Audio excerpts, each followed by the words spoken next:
Hello, and welcome back to Under a Rock with Brielle and Guerlain. Hey, Hello. today we are talking about, on this episode, the amazing, the phenomenal Infinity Train.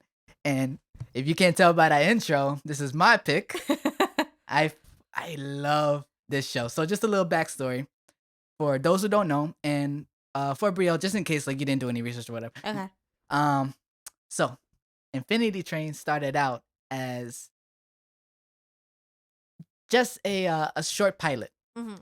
that Cartoon Network posted onto their YouTube channel. Mhm. And as soon I kid you not, as soon as they put it out there, it fucking blew up. Right.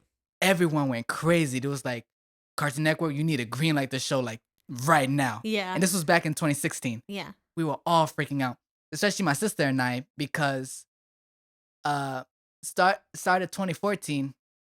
Cartoon Network started doing a whole like mini series thing. So Over in the Garden Wall was the first one. Yeah.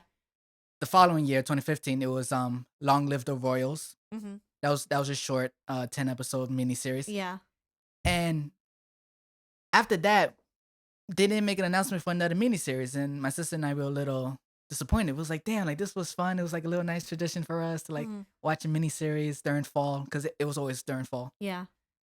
But then the pilot for Infinity Train was posted, and we was like, is this it? Is this gonna be the? Because it was so. The pilot was basically the dog cart, Yeah. the corky cart, Yeah. but just different. It Yeah. wasn't what we see today. It was just Well, yeah, that's normal for it's a pilot, pilots. right? Yeah.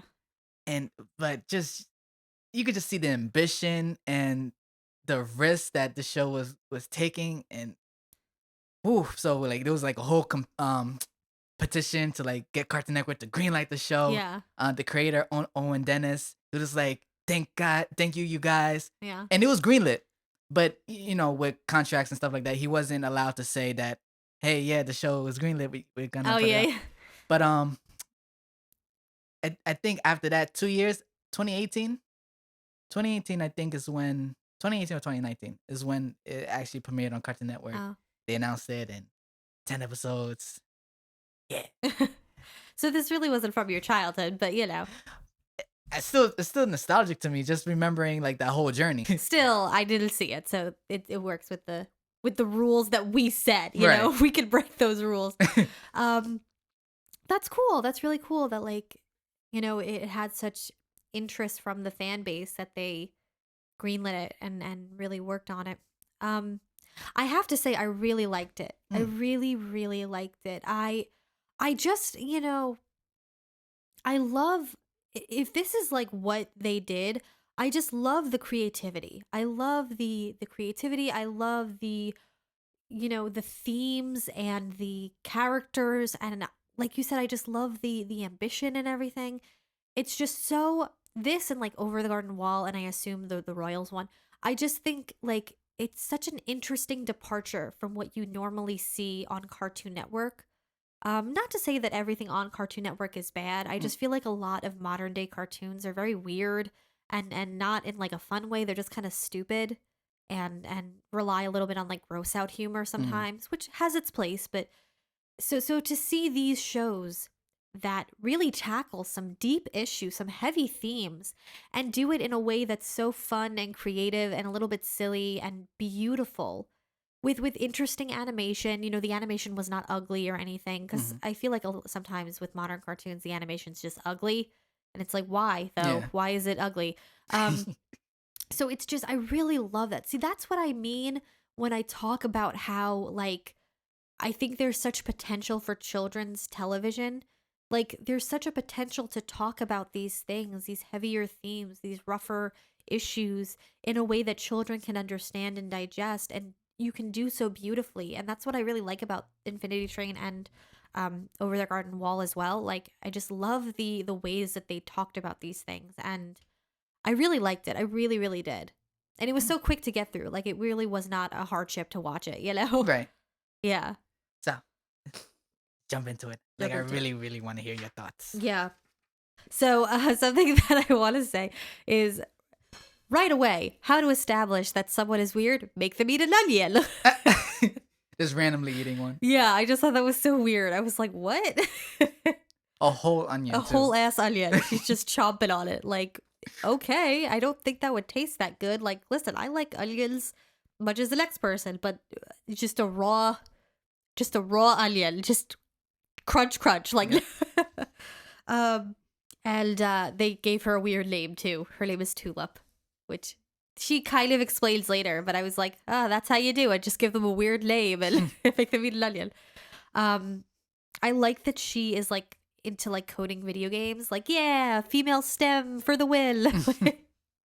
Yeah, we need more girls in STEM. Yeah.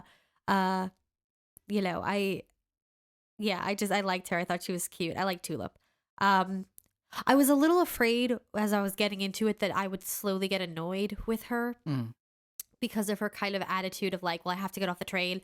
Nothing else matters. But as she goes through the cars and she changes, I found myself really liking her. At no point was I ever like, ugh, Tulip, like, you know, which made me happy because I feel like that can happen sometimes when you have a protagonist who's so like, I guess maybe gung-ho against like learning the theme or the truth of the story, you know. Like I said, I love that Cartoon Network kind of allowed the writer, the director, all the people involved to tackle these darker themes of like divorce and guilt and anger and sadness, and you know, I appreciate that, you know. And the thing is, the show, despite like tackling those issues, I feel like the show never got too heavy. Like, it had its moments, like when she was reliving the memories with the tape, but ultimately it was never like so depressing. Like, there was always like a little glimmer of hope or levity that I really liked, you know? I'm just thinking, like, waiting till you get to book 3. Are the other seasons about Tulip as well, or are they about different people? That's the amazing thing. So, because I imagine that Tulip's story is kind of over. Like, she learned her lesson, basically. It's an anthology series. So it's about different people? Oh, that's so clever. Right? That's really clever. I like the Fucking idea amazing. that the infinity train comes to you when you have to learn something and it helps you learn it. You know, I really like that it's sort of like this traveling, like moral express, you know, and it teaches you and it helps you grow as a person, and then it sends you on your way. Yep. Which is why she was able to get off when she did, but what was her name? Amelia couldn't get off yet because she hadn't learned what she needed to yet. Yeah, Amelia is gonna be there for a long time. Yeah, but it seems like time is very wibbly wobbly, timey wimey, Jeremy Baramy on the train. On the train, it's very Jeremy Baramy. Which if anyone gets that reference, we could be friends. I like the music. The music was very like 80s techno, a little bit of a Stranger Things flair. I liked that. With the synths and everything. Yeah, with the synths. Because Stranger Things came out before or after this? I want to say before. Possible, yeah.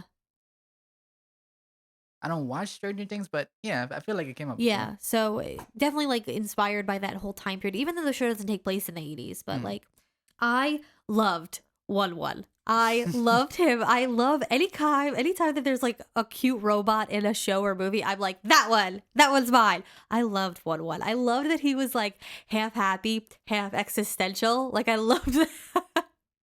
It reminded me a little bit of Hitchhiker's Guide to the Galaxy. There's a robot in that book series named Marvin who's like perpetually depressed. It's like part of his like coding or whatever. So I kind of like was like, oh, I don't know if that's a reference, but it makes me think of Marvin. I loved 1-1. I thought he was so funny. Are you my mom? And I love that when they were running from the dogs, those like bug dog things, he was like singing the wacky chase music. When he did that, I was like, this one, I will love this one forever. Yeah, so then they meet the cat, who's like an MLM pyramid scheme cat. Basically, yeah. Yeah. Selling a pipe as a donut holder. Tulip, I like Tulip. She's a little dumb, but I like Tulip. You know, she's a little dazed and confused. Well, I mean, she's maybe not dumb, but she's a little gullible, at least at first, because she just automatically believes that the cat is like being honest and will help her when she literally watched the cat do an MLM scam. Like, literally, like she saw the cat say, don't think of it as a pyramid scheme, think of it as a pyramid team. Like, and Tulip was like, ah, yes, I can trust this person. So maybe not dumb, but she's a little gullible. Gullible, But she's yeah. also like, well, like 13. Yeah, around that. Yeah, like she's, yeah, so she basically like offers to help the cat, and the cat's like, "Oh, I'll take 1-1 off your hands." And then she does all that and she realizes that, "Oh no, I like 1-1. I don't want to give him away. Who knows what the cat will do with him?" We find out later, but like who knows with the cat? So she kind of goes back on her word and she takes 1-1 back. And it's that episode that that you hear that like they've been there for a week already. Mm-hmm. Like what? Like the time, I guess it makes sense because it's called Infinity Train, but like the way that time works in this show is very, very interesting because like she never, I mean, obviously they might not bring it up because that's boring, but like she never mentions being like sleepy or hungry or like anything. You know, you don't necessarily see anything age. Like her clothing doesn't get dirtier as she goes along the train. Like nothing really happens to her appearance as she goes along the train, but she's been on the train by the end of the show. She's been on the train for a couple weeks, like at least a month or two. A few months. Yeah. I think so, yeah. You know, and so that's really interesting the way that time works on that train. And then she goes through a few more cars and she gets to the Corgi car. She gets to Corgi Rome, which is so weird. And adorable. Yeah, it is adorable. I really love the creativity of the cars that we see. Like there's that like cool block car where you can like build stuff. And she has some fun with that. And you know, we see this like water people town car, and then you go to Corgi Rome with Atticus, who's like the cutest little emperor ever. Yeah. Atticus is very loyal. Yeah. And very royal. Yeah, he's a good guy. And then we kind of learn about this like evil like monster thing that's like removing these orbs from the various cars, which makes them like go crazy and, you know, mess up and everything. The stewardess. Yeah, you know, they never really explained that. I feel like that was never like what was she doing? Oh, by taking those orbs. I feel like maybe I missed it or So the stewardess was taking the orbs because Amelia was trying to rebuild her old life. Mm-hmm. So she sent the stewardess to just find orbs that would bring her closer to getting back Ulrich and living that life again. Okay. So basically it was like she wanted to take all the orbs to build a specific type of car. Okay. Thank you. Yeah, no problem. Something that struck me is this reminded me a lot of Labyrinth. You know, the idea of a girl kind of like going through this weird, wacky world where time is kind of an illusion, and she meets these very specific type of like people to like help her on her journey. And at the beginning of the journey, she has a very clear goal, like I have to get off the train. But by the end of it, she's like changed as a person, and the goal of like getting off the train isn't as important as like helping her friends and everything. So it had that very Labyrinth feel, especially with like the 80s music. And I just love stories like that. Like I love that. And like I said, Tulip was a really fun protagonist. I liked her a lot. Yeah. It's an interesting parallel. Yeah, it reminded me a lot of Labyrinth. Yeah, so they travel through a few more cars with Atticus because he basically is like, I want to stop the stewardess. I will take on this quest with you. And they go through a few more places. I'm really sad that we didn't get to see the story of Nancy the pasta maker. No. That like flower lady. I was like, oh, but I want to see them play around at like weird Rome. Like not weird Rome, weird like Venice, you know? Yeah, it seemed like it was a fun adventure. Yeah. But it just shows like how each car is different. Yeah. Because in that one, the way you know, we started off with Tulip thanking her and saying thank you for all this and all that. It seems like some cars you do spend like a good day or so in there just to solve whatever problem there is in there. Yeah. You know? And and then Tulip has the numbers on her hand and she doesn't know what they're for, but it's kind of, she figures out that basically like as she goes through the train and she like helps people and learns things, the numbers go down.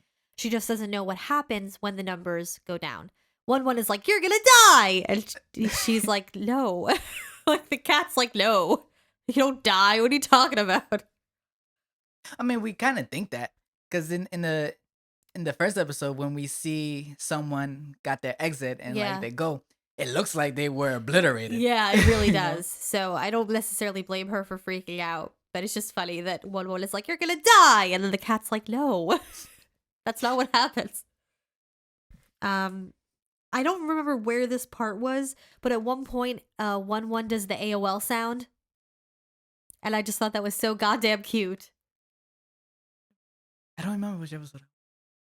Yeah, it was after the one with Nancy the pasta maker. Like, I don't remember why, but like, oh, I know. It was when they had to sing, I think, to the rock, to that crystal. They were in the crystal car. Oh, And right. one does the AOL startup sound. Like, little kids are not going to get No, that, they're but I not. did. And I thought it was funny. Oh, the dial-up days. It's Yeah. just slow ass internet. I Yeah. don't miss it at all. Atticus gives me a very Mufasa vibe. Mm. Very Mufasa vibe.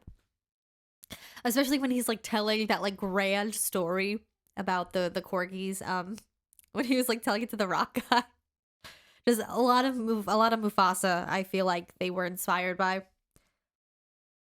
I mean, they do have like Ernie Hudson and James Earl Jones. Yeah, they do sound pretty similar Yeah, they when have. he does that specific voice. I love that Atticus is like whenever they open the door, they're like, "You coming in, you going out. You coming in, you going out." Like when you have a dog and he like like lays in the sun and everything. Yeah, so we basically they have to like sing to this like crystal to get the door to open, and Tulip literally tries all the songs that she can think of with every emotion, and the one that makes it work is one that like is part of her, is part of her heart, and it's this silly little song that her parents sing. And I think what's so wonderful is like Tulip is so analytically minded. Like she's a video game coder. So like with video games and with coding, you type in this and this happens. And the way that the train works, it doesn't work like that. Everything's very confusing and arbitrary. And I think part of her like journey on the train is learning that not everything is logical and you can't always explain it, because I think it's very clear that she's still dealing with her parents' divorce and she's trying to make it make sense, and it just doesn't, and she has to accept that. Mm-hmm. And I think her whole journey is kind of learning that, you know. Yeah.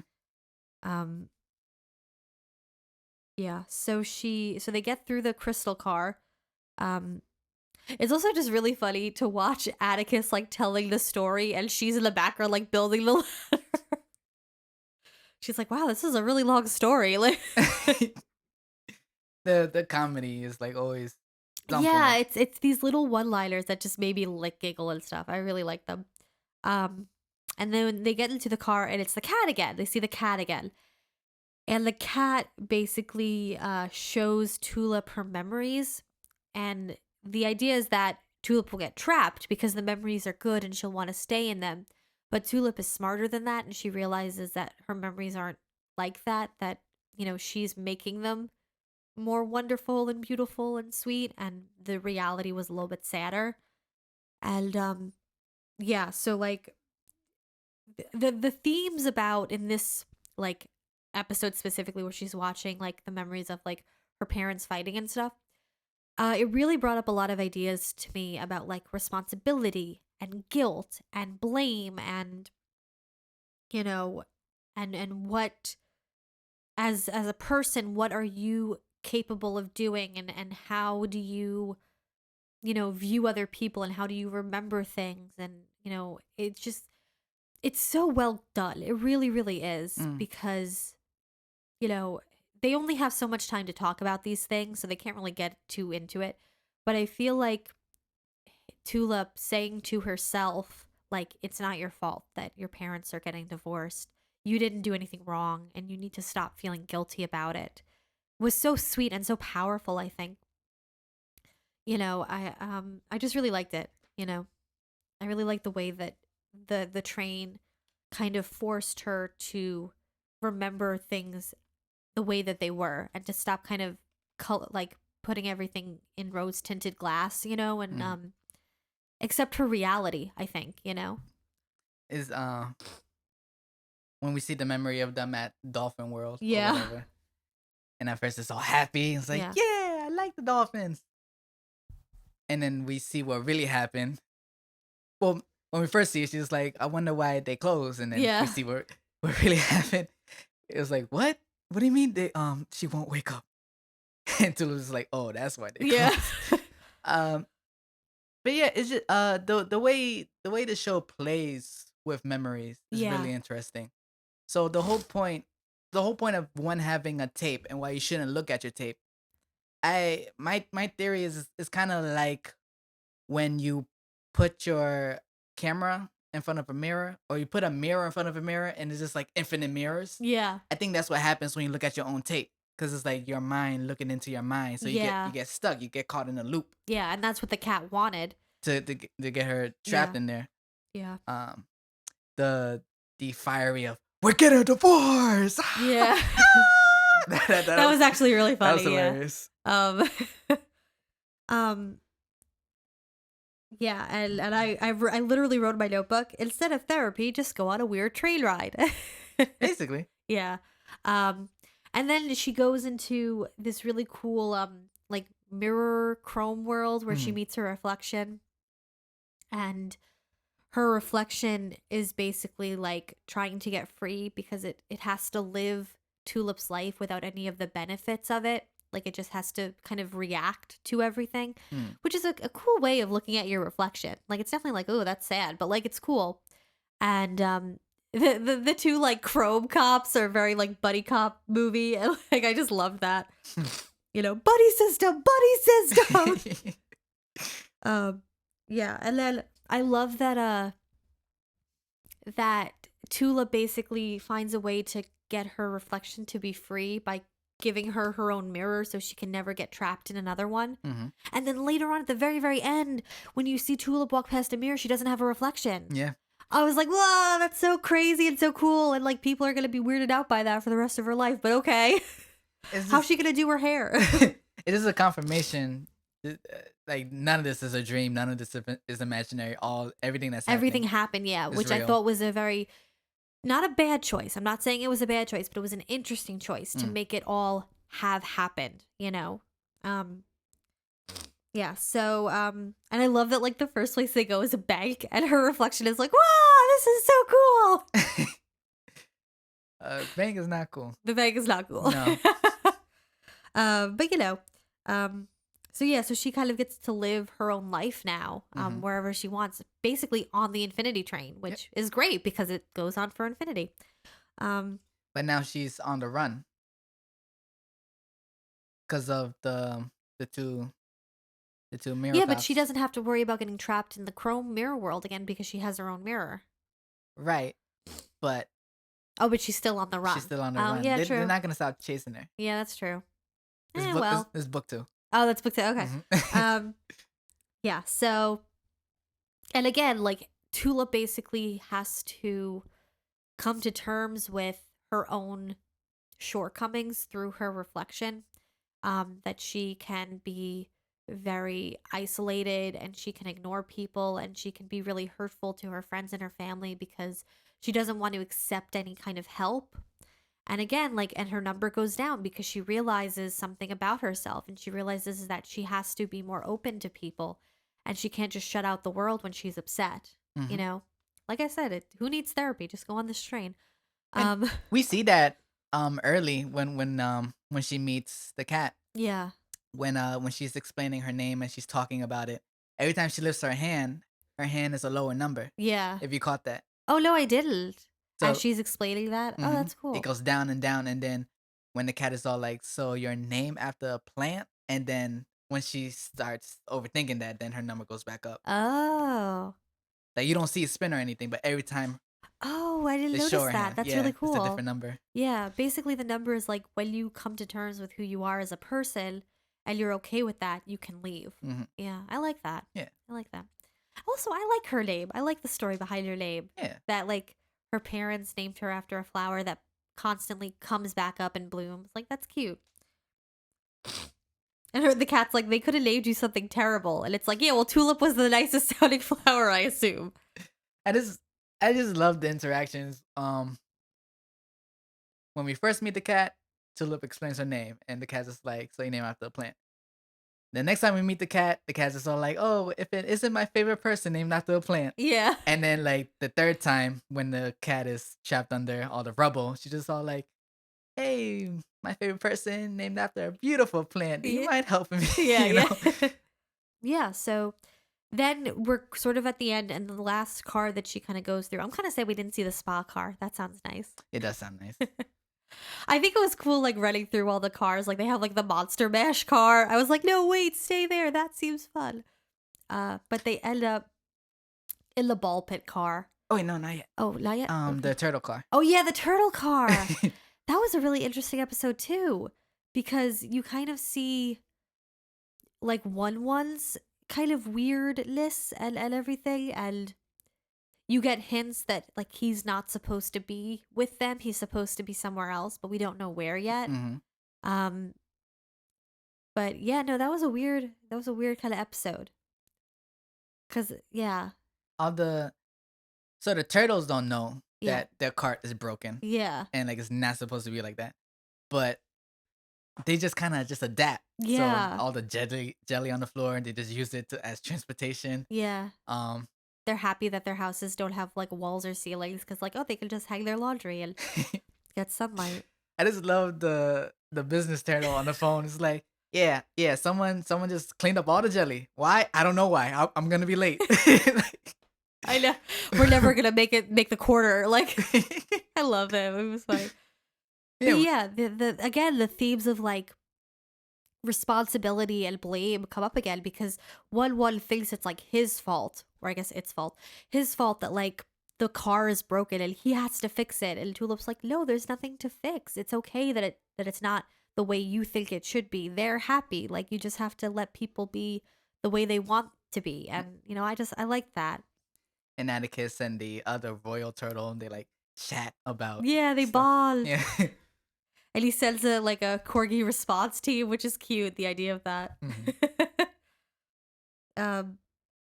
Yeah. It was just, yeah. Again, it was like a really interesting episode. That like, just because the idea like that, just because you think something is wrong doesn't mean that it is. Mm. But it hints to like one's true purpose of keeping every cart in order. Mhm. From the engine room. So sorry, I didn't mean to skip the turtle car. No, it's fine. And I like that later on it comes up that like whenever something goes wrong, it's always turtles. Like the turtles are just a sign that something's not right. Like an error message or something. Yeah, like yeah. Right. So then they get to the ball pit car. I was very excited because that is like my dream. Like just an endless ball pit. Everything's clean. You don't have to worry about weird other kids. Like, you just get to run around and play in the ball cart.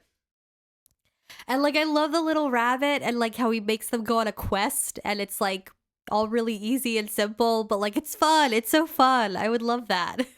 It's so cute. Yeah. But then we see the stewardess just lurking. Yeah, and you background. can, as they're going through the tubes, you see her in the background, which was, I thought was very clever. Because like the first time it happened, I was like, what was that weird shadow? Whatever.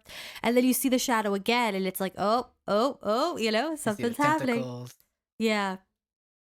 And I love that like the whole point of the quest with the rabbit was like to return that little jelly squeezy thing. And then he's like, you may take a prize. And they're like, I want the jelly squeezy thing. So they literally brought it back to take it. It's so cute. I love it. I love those jelly squeezy things, man. Those are great. And and just the contrast of when Tulip realizes they're in danger. Yeah. She like tells the rabbit, she's like, no, seriously, you need to tell me where the exit is. Yeah. And it's that kind of like makes me sad because Yeah. like he's all happy. He's like, you can't leave yet. And Tulip was just like, no, seriously, we gotta go. And he's just like, oh, okay, the exit is over there. I'm just like, oh, Aw. it's just such a moment. And then you feel the tension of, oh my god, just so beautifully laid out how the stewardess tentacles are just out and about. Yeah. And It- they're like carefully crawling around them. Yeah. That was Ooh. And just when they drop the squishy thing, Yeah. and like I'm just like, no, catch it, catch it, catch it, catch it, and then oh Yeah. They really did a great job with pacing yes, and with the tension. It was really, really expertly done. mm-hmm. And then the engineer basically, or the conductor, comes, and it's this like huge like robot and everything, and you know it's been searching for Tulip because she isn't like staying where she's supposed to be, and she's like messing everything up. And so the conductor basically kills, I say with air quotes, kills Atticus, turns him into one of those like creepy bugs that like suck out your energy, I guess. The And Groms, I think that's what they call. oh, cool. It like destroys the ball pit car. It almost like kills the cat. Um, it doesn't like trap Tulip, but basically it just like I don't really know like what the point of. So the conductor like sees her, and I don't understand why the conductor doesn't like kill her or whatever. Like if she's causing so much problem, why don't you just get rid of her? Well, Tulip's not necessarily causing issue. She's just trying to keep. She's trying to essentially destroy 1-1 Yeah. because she's Tulip is with 1-1, and that's the only reason Oh, why okay. Tulip is an issue Right. Okay. because of 1-1. Oh, right. Okay. Right. Okay. Um.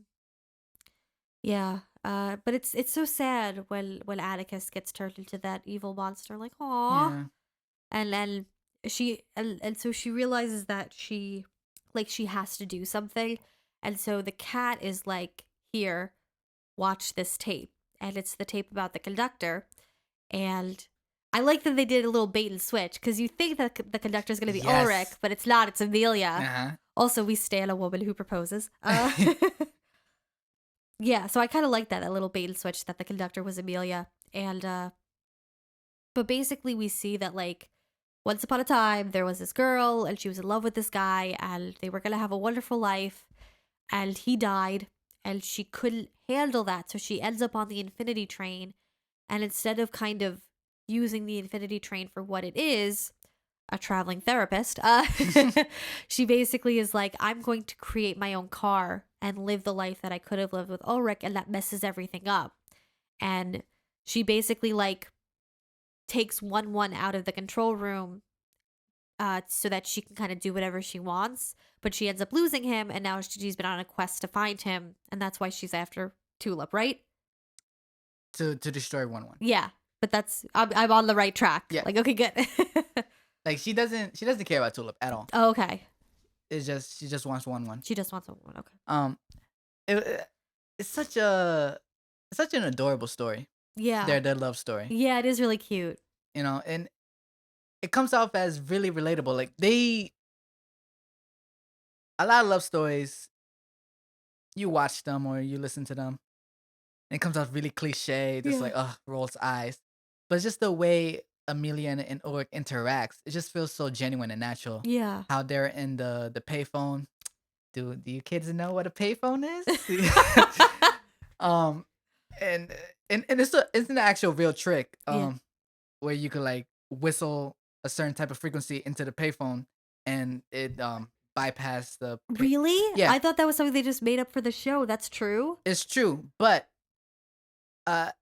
they at first they weren't. It's just a little tidbit. At first they weren't allowed to put that in there, Yeah. but since technically payphones are obsolete, Yeah. and like this trick doesn't work anymore, they were allowed to put it in because like it's something illegal. Okay. Well, yeah. Yeah. I mean, you're bypassing pay. Yeah. Right.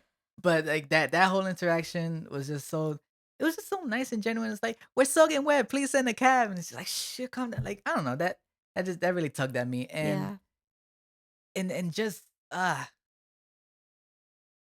I wish I mean, it's not important, but I would have liked to know how Ulrich passed. Yeah. Like what happened. Yeah. Like, was he an I mean, accident? it's not super important. not. But I agree with you a little bit. And then once you see that tape, you realize all these things are connected to that, like the crystal that like she was making when they were kids, that crystal forest, like in the turtle area, the turtle car, there's like her old school, their old Mhm. college, and you realize that like all of these things are like her trying to fix their life and basically, and she can't move on, which is sad. I mean, it's not a new idea of someone being unable to move on from their grief after someone passed away. And yeah, it's sad. Th- this episode has like my favorite moment, or like the moment that like made me fall off my chair laughing.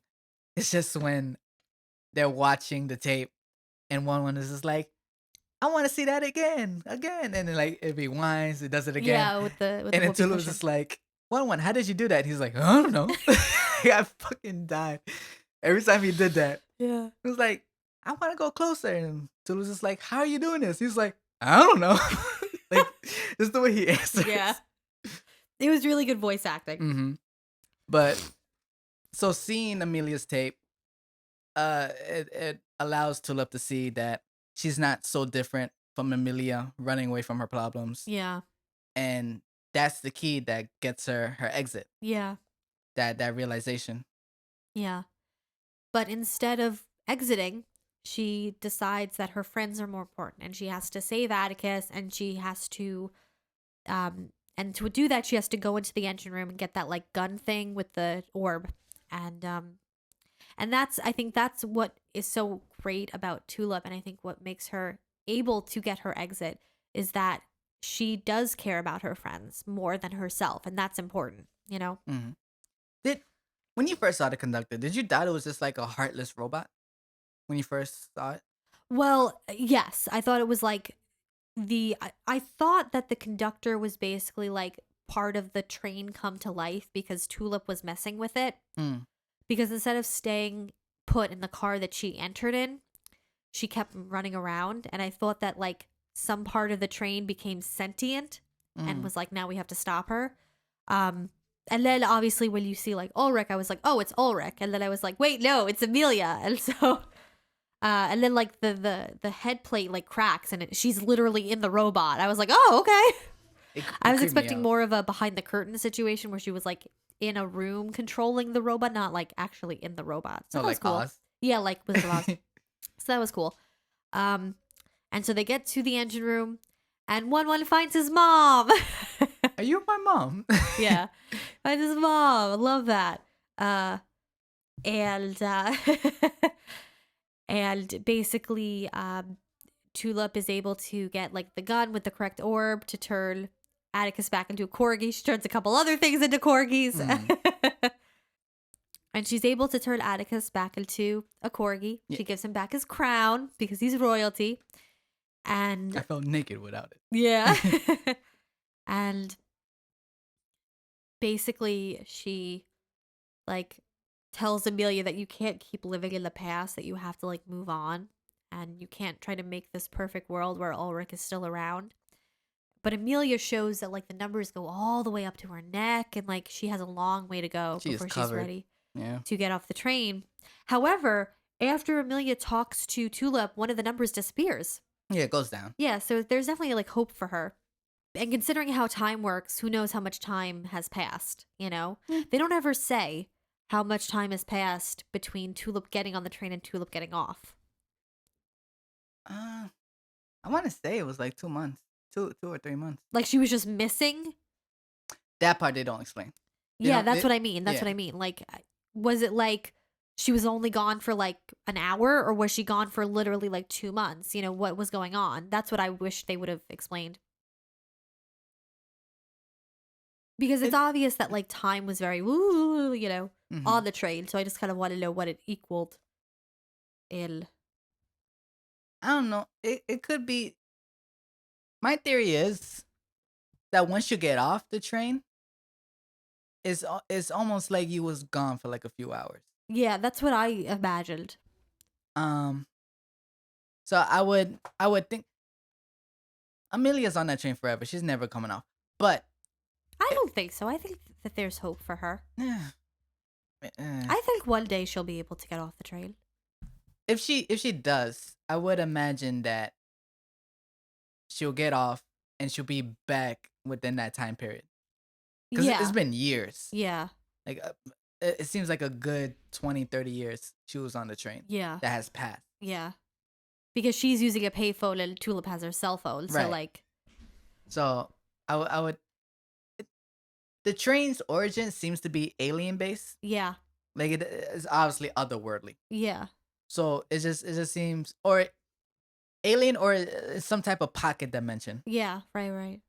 So yeah, so just like you get off the train and it's just like people do notice that you're missing, and I only say that because of book two. Okay. Because book two, the protagonist of that one, it is acknowledged like, hey, where have you been? Haven't seen you. Yeah, But it didn't seem like they were gone for like weeks or whatever, even yeah, though it's been weeks that they were on the train. yeah. Um, so yes, I would think that if Amelia ever gets off, it would be as if she was gone for a few days or something like that. Interesting. Yeah. Yeah. Yeah, that was, yeah, I imagine that like the train would send her to her exit, which I imagine would be her life, Yeah. So like you said, maybe only a few hours, but it wouldn't send her to like modern day wherever she was. It would send her back to her time period. Interesting. It's just a lot to. It's just a lot to think about. Like people who do spend years on a train. You just think. So was did people just assume that you were dead?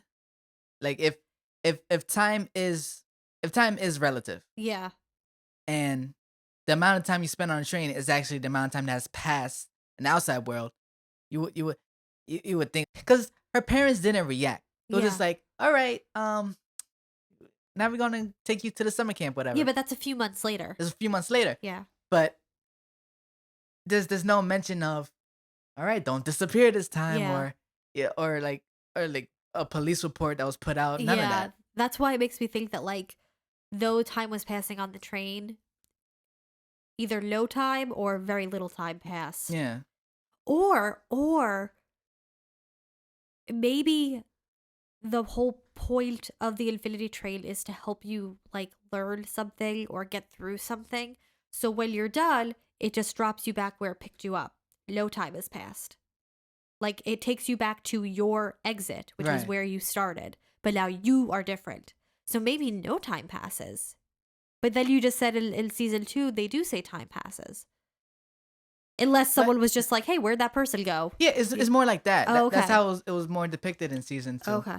Yeah, maybe it's that. Maybe it literally takes you to your perfect exit. So for Tulip, that would be right where she started, back at her house. Maybe for Amelia, it would be something else, but it takes you to your perfect exit. I can't wait for you to get the book 3. It's interesting. It's a really interesting concept. I mean, considering that it's called the Infinity Train, not only refers to that there are an infinite number of cars, but I think it refers to time as infinity. Because infinity, Forever. is just constantly, you know, time is an illusion. I don't think it's relative Mm-hmm. on the train. I think it's supposed to be whatever you want it to be. Yeah.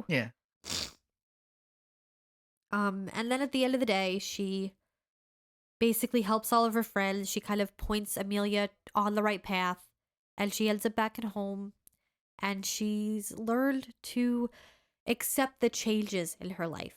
Accept the changes in her life, accept the things that she can control and things that she can't.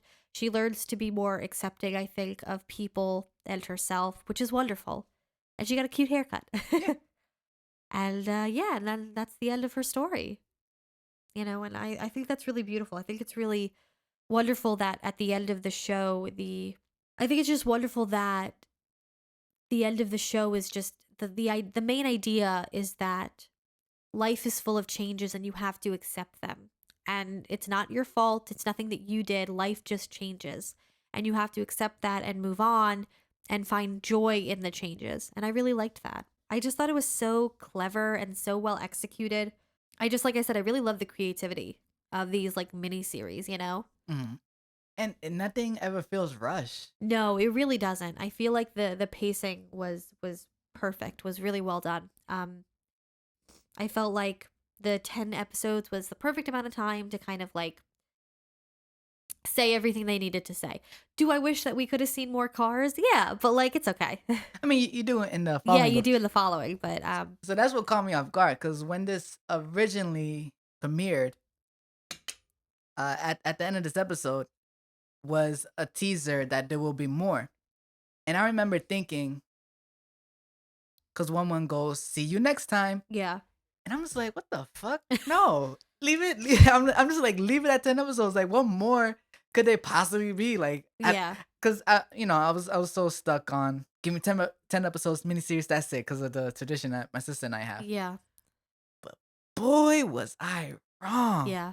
They go further with the ideas. Oh yeah, I'm They sure. branch out even more. So what they want to do, they want to do 8 books, but that's if they get picked up for Yeah. that much. Um, it's like a whole politics thing, because Well, yeah, I mean, Infinity Train was originally an HBO Max original. oh, okay. Things it ended up premiering on Cartoon Network because of like some stuff was going on, and like the Turner Broadcast was bought by AT&T, so like that changed things. God bless you. Sorry, I'm so sorry. You're fine. So, book 1 and book 2 premiered on Cartoon Network. Yeah. And then when HBO Max finally unveiled itself, Yeah. it was finally available. Book 3 was exclusively on there. Okay. So right now it's another petition. People are just rallying for, let them do the 8 books. Let them Yeah. create what they want to create. Is it's just one of those things like Avatar, Yeah. where shit was planned from the beginning, Yeah. you know?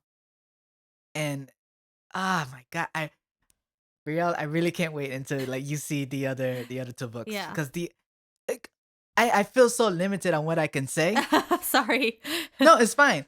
It's because book it's book 1 is only the tip of the fucking iceberg, Right. man.